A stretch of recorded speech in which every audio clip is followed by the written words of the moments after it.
associated risks of money laundering is not something that is going to be very important from the perspective of the amounts involved, but from the perspective of financial, the terrorist financing, types of risks. So, in the context of the overall way in which the microfinance banks, especially the two microfinance banks, might be approaching that, A, and B, in your view, is there the required coordination or collaboration happening amongst yourselves and then with the regulator both ways? Yeah. No, thank you very much for bringing this up. I think, and I agree with you. There is a generally misconception around that if you have a agent network, this perhaps raises a higher degree of risk towards terrorist financing or KYC. But generally speaking, I think there's hardly any difference in terms of the risk associated with those transactions, whether you have a traditional conventional bank or a branchless banking operator. I think the difference is scale, as you rightly pointed out. I think so for instance, we do about 6.5 million transactions a day. We disburse about 60,000 loans a day. So with those kind of volumes and scale, you can't actually have manual controls, right? So you need to rely heavily on the technology in terms of the machine learning, all the AI tools. I think my colleagues have also talked about already in terms of the presentation we saw on the EastNet. I think those kind of monitoring tools have to be there.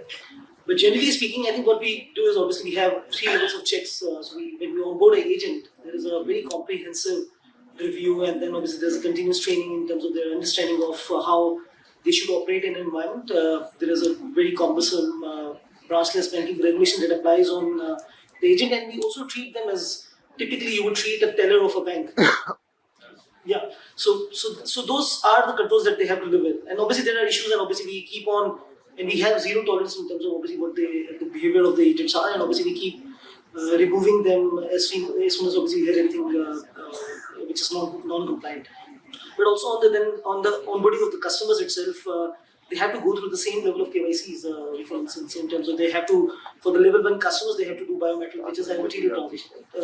If you're a level 2 customer, you have to visit the branch. So those kind of controls in place, obviously make sure obviously we know the identity of the customers, and with also our collaboration with the GSM operator, obviously we understand obviously what the customer is, what the behavior of the customer is, where they live, where they go. So obviously those kind of things can actually be better tracked in terms of with the help of the technology itself.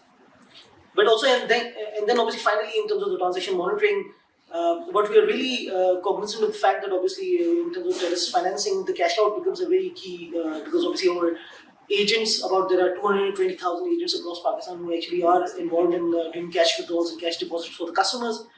But on the cash withdrawal, unless you are a customer yourself, you can't actually withdraw from any others. Obviously, there is an OTP process, obviously, which makes sure that your account and your numbers are actually aligned together. Then also, if you are not a customer and there is a transfer to CNIC, you have to go through the biometric process.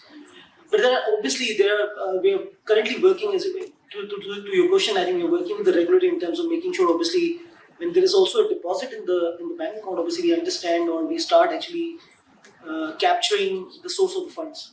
And that's what we are working very closely with State Bank in terms of how we can actually fix those controls, but also not then compromising on the essence of the digital itself. Obviously, it has to be fast because the controls should not delay the process or obviously kill the entire essence of what digital is.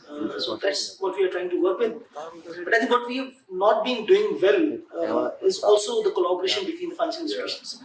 Not just between the fintechs, but I think majority, 95% of the money that actually I receive from these agents actually end up in the commercial banks. Yeah. So obviously the other way around, obviously they also send significant amount of money through P2P and IBFT, RAST. So we are 70% of RAST right now in terms of the volume of the transaction.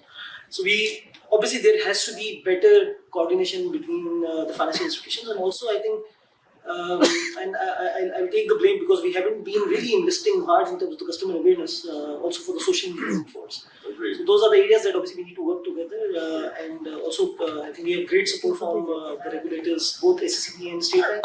Yes. And I think obviously there will be major improvements in those areas. I hope I answered your questions. No, I think